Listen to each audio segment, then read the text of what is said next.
नमस्कार, आप देख रहे हैं युग चैनल और मैं हूं आपके साथ खुशबू सिंह। आइए नजर डालते हैं देश और विदेश से जुड़ी कुछ बड़ी खबरों पर। आम आदमी पार्टी के नेता और दिल्ली सरकार के पूर्व मंत्री सत्येंद्र जैन की रेगुलर जमानत पर आज सुप्रीम कोर्ट में सुनवाई हुई। अदालत ने जैन की जमानत याचिका खारिज करते हुए तुरंत सरेंडर करने के आदेश दिए हैं। मनी लॉन्ड्रिंग से जुड़े मामले में जस्टिस एएस बोपन्ना और जस्टिस बेला एम त्रिवेदी की बेंच ने सत्येंद्र और सह आरोपी अंकुश जैन की जमानत याचिका पर सुनवाई की। जैन 26 मई 2023 से मेडिकल बेल पर है।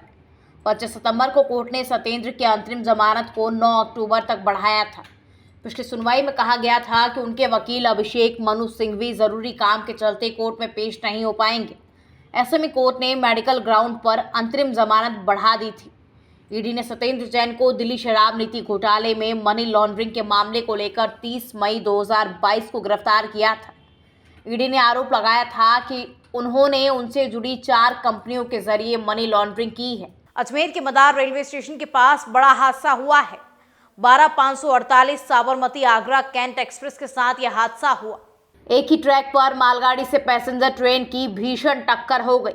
हादसे में train number 12-548 Sabarmati Agra cantt superfast train दुर्घटनाग्रस्त हुई। इस दौरान 4 डिब्बे पटरी से नीचे उतर गए और घटना के बाद मौके पर हड़कंप मच गया। गनीमत ये रही कि हादसे में किसी भी तरह की जनहानि नहीं हुई है।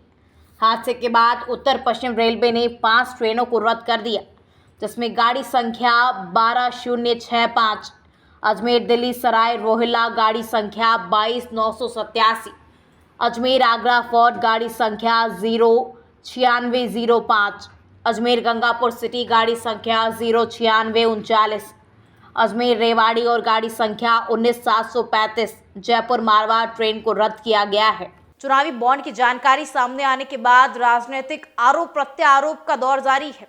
इस बीच चुनाव आयोग ने बीते दिन विभिन्न राजनीतिक दलों द्वारा सौंपे गए सीलबंद लिफाफों की जानकारी सार्वजनिक की। इस जानकारी में तृणमूल कांग्रेस और जेडीयू ने आयोग को अपने कुछ देनदारों के नाम छिपाने के लिए विचित्र तरीके से बातें कही। दरअसल 2018-19 के अपने चुनावी बॉन्ड के खुलासों में दोनों पार्टियों ने विचित्र स्पष्टीकरण देते हुए कहा कि कुछ गुमनाम व्यक्तियों ने उनको दान दिया है।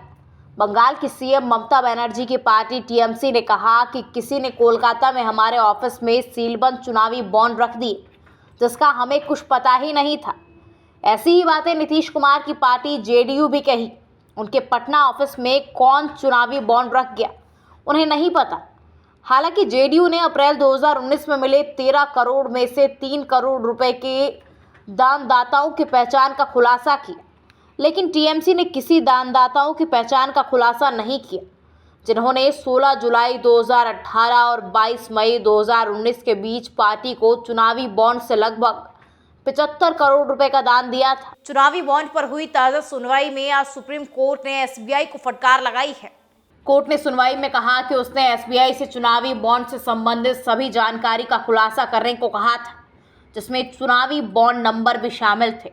सुप्रीम कोर्ट का कहना है कि एसबीआई को चुनिंदा जानकारी का खुलासा नहीं करना चाहिए था। सुप्रीम कोर्ट का ये कहना है कि वो एसबीआई से चुनावी बॉन्ड नंबरों का खुलासा करने के लिए कहेगा और साथ ही एक हल्फनामा दायर करना होगा, जिसमें ये भी बताया जाएगा कि इसमें कोई जानकारी छिपाई नहीं गई है। सुनवाई के दौरान एसबीआई ने कहा कि वो अपने पास मौजूद हर जानकारी शीर्ष कोर्ट को देगा और बैंक ने ये भी कहा कि उसने अब तक अपने पास मौजूदा किसी भी जानकारी को छिपाकर नहीं रखा है। दिल्ली और नेशनल कैपिटल रीजन में प्रमुख दूध सप्लायर मदर डेयरी 2 और नए प्लांट बनाने के लिए करीब 650 करोड़ रुपए इन्वेस्ट करने जा रही है। नए प्लांट में कंपनी दूध और फलों को प्रोसेस करेगी। कंपनी इससे बढ़ती मार्केट डिमांड को पूरा करेगी। इसके अलावा मदर डेयरी अपनी मौजूदा प्लांट की कैपेसिटी बढ़ाने के लिए 100 करोड़ और इन्वेस्ट करेगी। मीडिया रिपोर्ट्स में जानकारी सामने आई है कि mother dairy fruit and vegetable private limited के मैनेजिंग डायरेक्टर मनीष बंदलिश ने कहा कि हम अपने डिस्ट्रीब्यूशन नेटवर्क और कस्टमर्स तक पहुंच बढ़ाने के लिए अपने प्रमुख जगहों पर अपनी डेयरी और फल और सब्जियों की प्रोसेसिंग कैपेसिटीज़ के विस्तार के लिए 750 करोड़ रुपए खर्च करने वाले हैं। मनीष ने बताया कि कंपनी लगभग 525 करोड़ के इन्वेस्टमेंट से महाराष्ट्र के नागपुर में एक बड़ा डेयरी प्लांट लगा रही है। इस प्लांट में रोजाना 6 लाख लीटर दूध की प्रोसेसिंग होगी। जिसके बाद में इसे बढ़ाकर 10 लाख लीटर किया जाएगा। दिल्ली के मुख्यमंत्री अरविंद केजरीवाल दिल्ली जल बोर्ड से जुड़े मनी लॉन्ड्रिंग मामले को लेकर प्रवर्तन निदेशालय के सामने पेश नहीं होंगे। ईडी ने उन्हें पूछताछ के लिए 17 मार्च को समन भेजकर आज 18 मार्च को बुलाया था। आम आदमी पार्टी ने केजरीवाल के न जाने की जानकारी देते हुए ईडी के इस समन को गैर कानूनी बताया है। आपने कहा कि जब कोर्ट से अंतरिम जमानत मिल चुकी है तो फिर बार बार समन क्यों भेजे जा रहे हैं? आपका मानना है कि भाजपा ईडी के जरिए केजरीवाल को टारगेट कर रही है।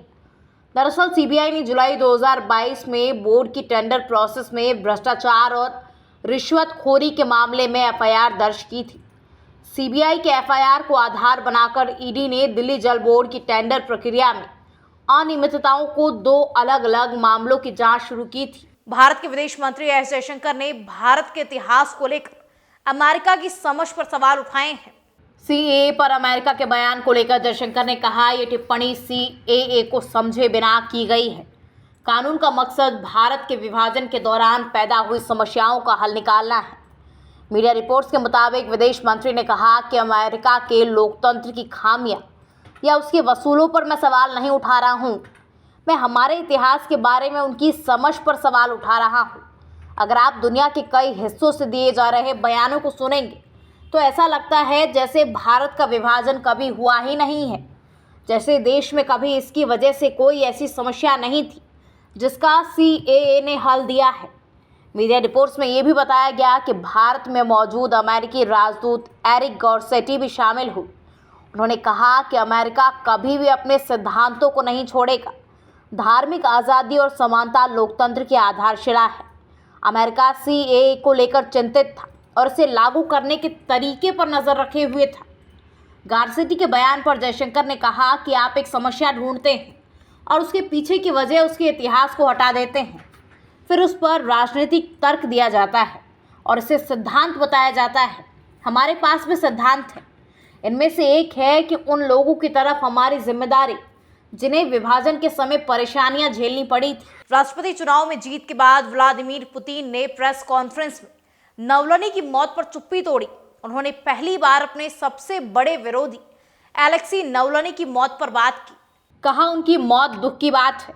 मैंने कैदियों की अदला बदली में एलेक्सी के नाम को मंजूरी दी थी, लेकिन उसके पहले ही उनकी मौत हो गई। पुतिन ने कई सालों में पहली बार नवलनी को नाम से पुकारा। उन्होंने कई बार एलेक्सी नाम लिया। उन्होंने कहा, एलेक्सी की अदला बदली पश्चिम देश के कैदियों से होने वाली थी। मैंने बस एक शर्त रखी थी। कहा था, अदला बदली तभी होगी जब ये सुनिश्चित किया जाए कि एलेक्सी वापस रूस कभी नहीं आएंगे। लेकिन ये सब होने से पहले ही एलेक्सी की मौत हो गई। हम इसमें कुछ नहीं कर सकते, यही जीवन है। नवलनी की टीम की एक मेंबर मारिया पेवचीक ने पुतिन की कैदियों की अदला बदली वाली को नकारा है। उन्होंने कहा कि पुतिन ने नवलनी की अदला बदली को मंजूरी नहीं दी थी। उन्होंने नवलनी से छुटकारा पाने के लिए ऑर्डर दिए थे। नवलनी की प्रवक्ता कीरा यारमाइशा ने भी कहा कि उन्हें पूरा यकीन है कि नवलनी की हत्या की गई थी। इसके आदेश खुद राष्ट्रपति पुतिन ने दिए थे। ऐसी तमाम खबरों को देखने के लिए बन रही है हमारे साथ युग चरण पर। तब तक के लिए नमस्कार।